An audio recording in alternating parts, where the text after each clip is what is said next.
पुराने समय में एक बूढ़ा 3 गठरियाँ लेकर रास्ते में खड़ा था। बूढ़े ने एक लड़के से कहा कि बेटा, क्या तुम मेरी मदद करोगे?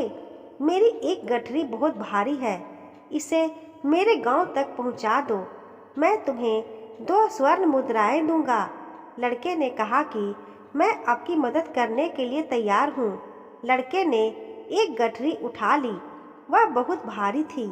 लड़के ने वृद्ध से पूछा कि बाबा, इसमें क्या है? बूढ़े ने धीरे से जवाब दिया कि इसमें सिक्के हैं। लड़का सोचने लगा कि इतने सारे सिक्के, लेकिन मुझे इनसे क्या करना है? मैं बेईमानी नहीं करूँगा। दोनों आगे बढ़ते रहे।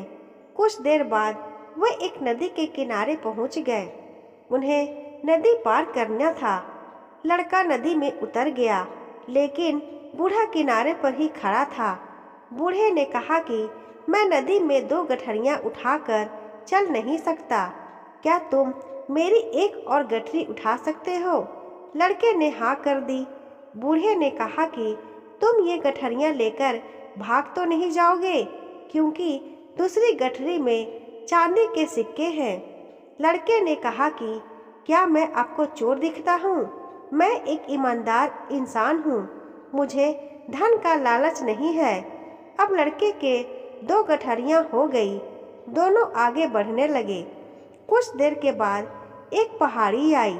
बूढ़े ने कहा कि बेटा, मेरी ये तीसरी गठरी भी तुम ही ले लो, लेकिन भागना मत, क्योंकि इसमें सोने के सिक्के हैं। लड़के ने कहा कि आप चिंता ना करें, मैं लालची नहीं हूँ। बूढ़े ने तीसरी गठरी भी उस लड़के को दे दी। अब वह लड़का तेजी से चलने लगा। बूढ़ा काफी पीछे रह गया। लड़के ने सोचा कि अगर मैं ये तीनों गठरियाँ लेकर भाग जाऊंगा तो मेरी गरीबी खत्म हो जाएगी। बूढ़ा तो मुझे पकड़ भी नहीं पाएगा। ये सोचकर वह तीनों गठरियाँ लेकर भाग गया। लड़के ने घर पहुंचकर गठरियाँ खोली तो उसमें मिट्टी के सिक्के थे।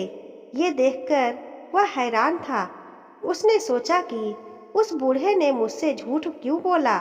तभी उसे सिक्कों के साथ एक चिट्ठी भी मिली। चिट्ठी में लिखा था कि ये पूरा नाटक इस राज्य के खजाने की सुरक्षा के लिए ईमानदारी व्यक्ति की खोज के लिए रचा गया है। वह बूढ़ा कोई और नहीं बल्कि इस राज्य के राजा हैं। अगर तुम ईमानदार रहते तो तुम्हें मंत्री पद मिलता और राजा से मान सम्मान भी मिलता। व्यक्ति को अपनी गलती पर पछतावा होने लगा। उसने छोटे से लालच में बड़ा अवसर खो दिया था। दोस्तों, लालच बहुत बुरी बला है, ये तो आपने सुना ही होगा। आशा करती हूँ आपको ये कहानी पसंद आई होगी।